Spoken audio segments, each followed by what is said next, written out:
Hello, I'm Owen from Wars of Darkness. I'm here with Eric. Eric, say hi. Hi guys.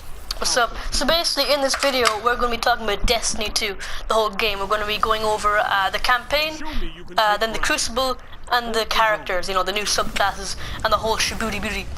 And we're going to be discussing, you know, our opinions and thoughts on the game, whether we like it, what we don't like about it, all that stuff. So, onwards and upwards, we are going to talk about the campaign first. Basically, the campaign focuses on the Cabal, and a Cabal leader named Gaul, or as many of you know him, Gary, who believes that humans do not deserve the light. He feels that the Cabal deserve the light more than we do. So he comes to, you know, take away our powers. He captures the Traveler, and all the Guardians lose their powers, and it's all really, really bad.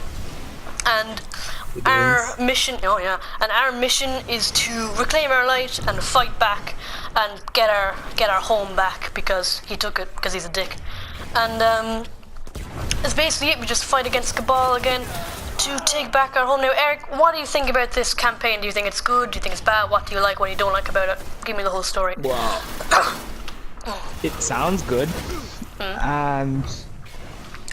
I like the story, but at the same time, I think he could have given us a warning, or like some, because it's kind of just random for an entire Cabal army to appear out of nowhere. Yeah, he just kind of pops up. It's strange that we didn't know about it beforehand. I think that if he were really trying to intimidate us, he would have issued a warning, because it shows that even though he issued a warning, he's not afraid that we know he's coming. That would be a proper show of strength. He's not afraid that we know he's coming, because he's just so confident that he's going to overpower us anyway. I agree with you there. I think that would have been a handy thing to know about, because we were just kind of in a parade really, and all of a sudden this guy turns up in a ship. It's like, oh, I want the light now, and we're like, wait, who this?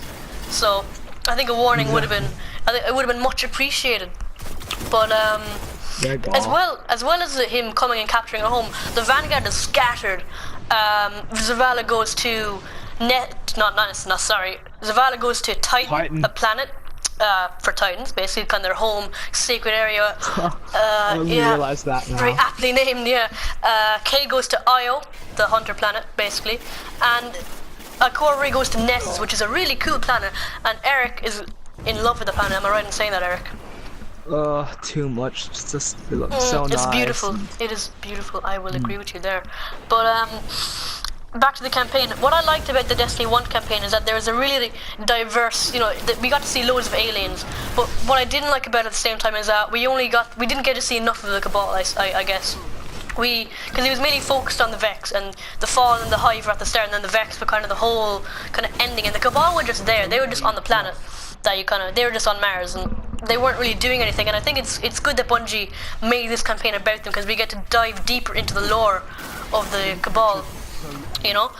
And basically, I think that's enough on campaign. So we're going to move onwards to the Crucible. Eric, tell us about the changes to the Crucible.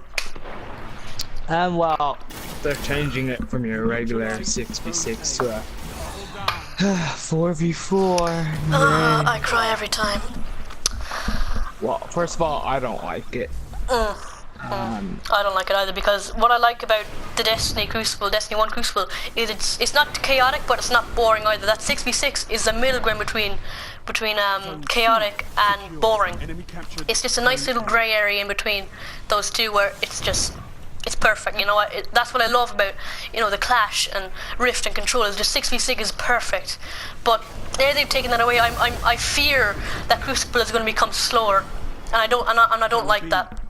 Well, I don't really like that. But as well as the 4v4 changes, they've also introduced a new game mode, which is called Countdown. Now, Eric, will you tell us some more about this Countdown? Well, it's basically one team is gonna be defending, obviously. Yeah. And they have to defend a kind of thing. Explosive device bomb thing. That they're going to be defending that, so the Titans can like just do whatever. And then the other team has a certain amount of time to attack it and defuse it. Yeah, defuse it before it blows up. And I think 4v4 for this game mode is kind of because like grenade could go in the room and just blow up everybody there. Yeah. I think that that Countdown is a mix between, it's kind of a mix between Rift and Control. You know, you have your traditional kind of capture the thing, you know, because you have to disarm the bomb, and then in Rift you have the timer, capture the spark within a lot of time and get it to the place in a lot of time, and you have a timer on the bomb, which is, and I love those two game modes. Those are my top 3 favorite game modes. Clash is my number 1, but we're not going to speak about that because we don't need to. It's Clash. But I think that Countdown itself, I think it could work. I think that the whole belief, the mechanics of it is just amazing. But they've not just introduced a new game, but they've also changed Control.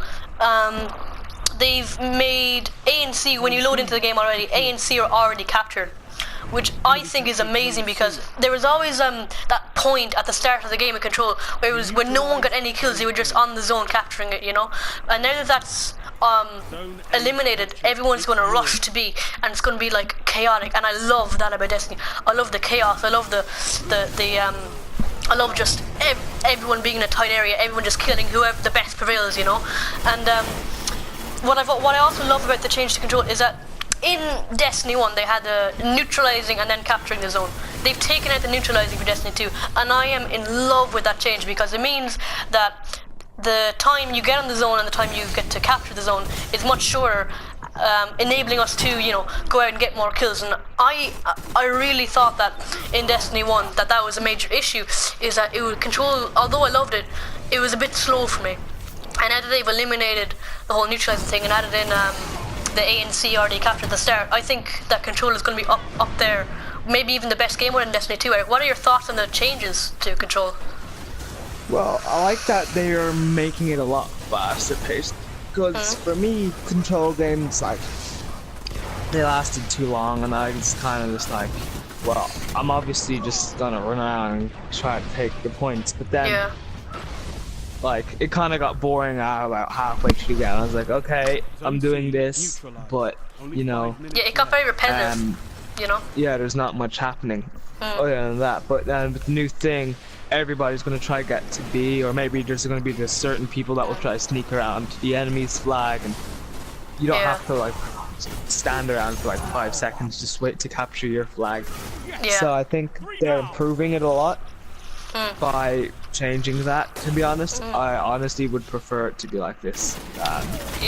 But you know. Yeah, well, that's just, you know, we're all entitled to our own opinions here. We're all in a nice, calm zone. Now, on the subject of improvements and changes, we're going to talk about the characters now, the new classes. Each class gets a new subclass, as I'm sure you already know, but I'm going to refresh your memories on the whole subclass thing. Titan gets Sentinel. Basically, it's Captain America, because you get a really kick-ass shield, which you get to tow around and smash people in the face. And to make the subclass even more versatile, the W.O.D from Destiny 1 is remaining in Destiny 2. You hold down your super buttons and you get a shield. You get a big, massive, you know, bubble. But the thing that they made the W.O.D do is it only lasts as long as you super bear, which I think is really good, because if they didn't do that, it would have been too versatile. It would have been too overpowered, you know. And I don't think that. And we have a history of Bungie, you know, making things overpowered and then nerfing it to the ground. You know, they can't really get it right. The Hunter gets Arc Strider. Eric, tell us a little bit about Arc Strider. Well, it's basically Blade Dancer, but they've kind of changed it a lot, because they're adding more range, and you're gonna have the ability to dodge now, which I think is gonna be a lot better. It's gonna be an entire new line of skills, like there's one where we get extended range for a melee, or when you dodge, you have a chance to melee someone, like.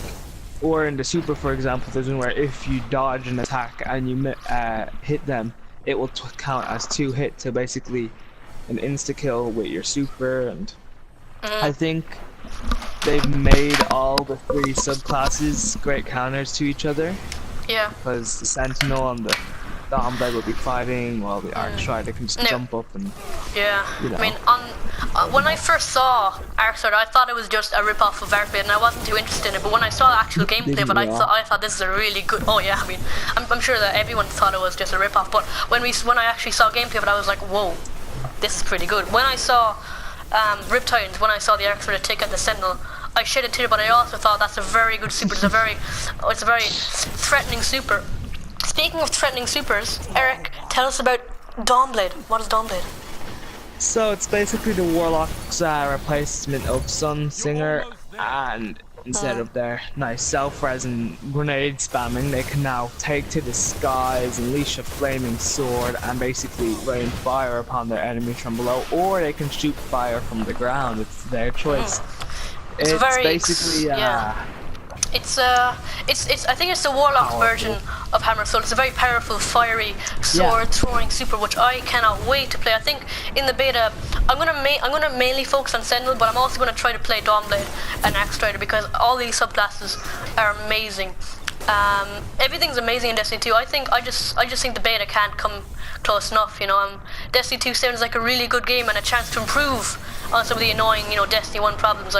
I feel that Bungie is doing a great job with this game now. Unfortunately, we're gonna have to end the video there, guys. But peace out till next time, and I'll catch you. We'll be streaming. Live stream on Tuesday. Yeah. All right. Well. The beta. Yeah. All right. I'll see you then, guys. Bye.